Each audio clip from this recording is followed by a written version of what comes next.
I am extremely happy to address all of you on the occasion of 76th Republic Day celebration of our country.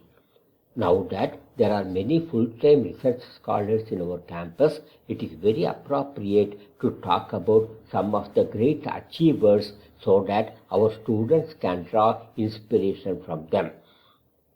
Only a handful of people make news when they depart from the world.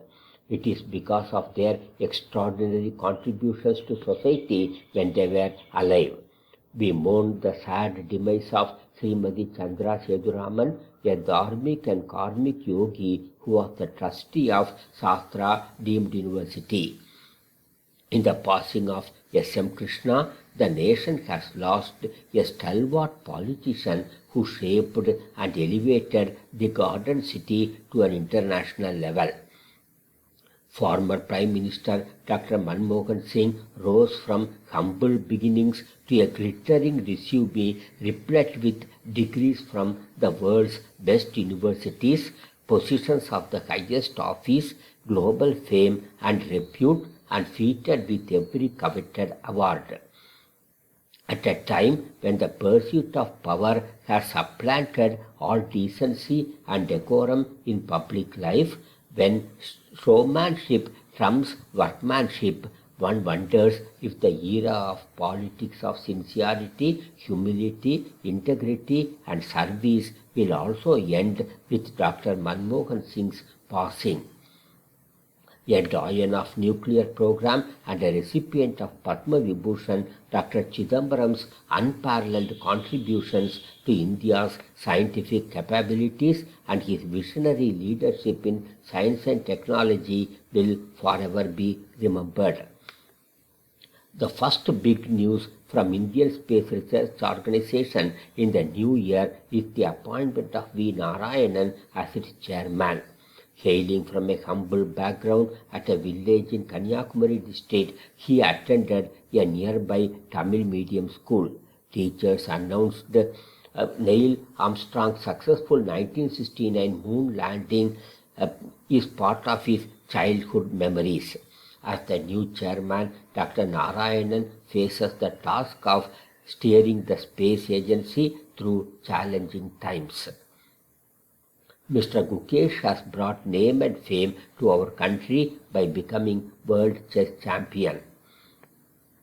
Nobel Prizes awarded in 2024 highlight the importance of AI and machine learning in diverse fields. While announcing the name of South Korean poet and novelist Han Kang for Nobel Prize in Literature, the Swedish Academy has lauded the writer for her intense poetic prose that confronts historical traumas and exposes the fragility of human life.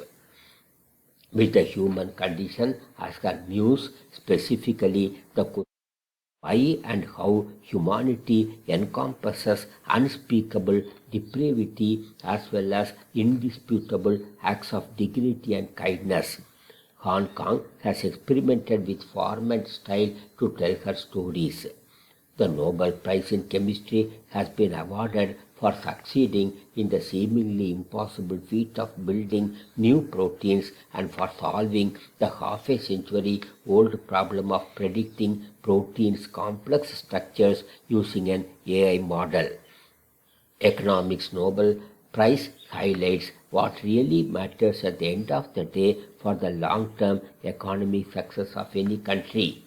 US economists have been awarded for their work on how the quality of institutions in a country can lead it either down the path of economic prosperity or abject poverty.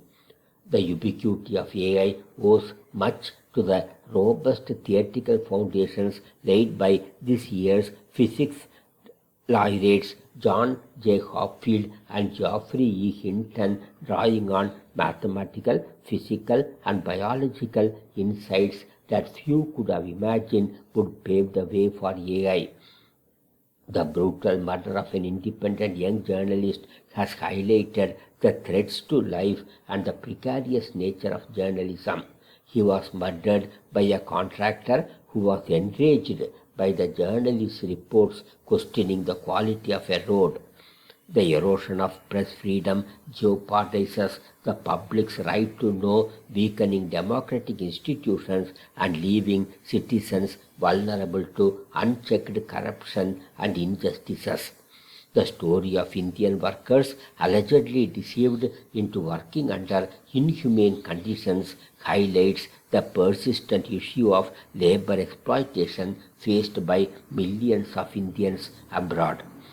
These workers contribute significantly to India's economy through remittances. Rather than merely celebrating the success of its diaspora, India should use platforms such as the Pravasi Bharatiya Sammelan to address the struggles of these workers. Their plight remains in stark contrast to India's growing economic and diplomatic ambitions on the global stage. With best wishes.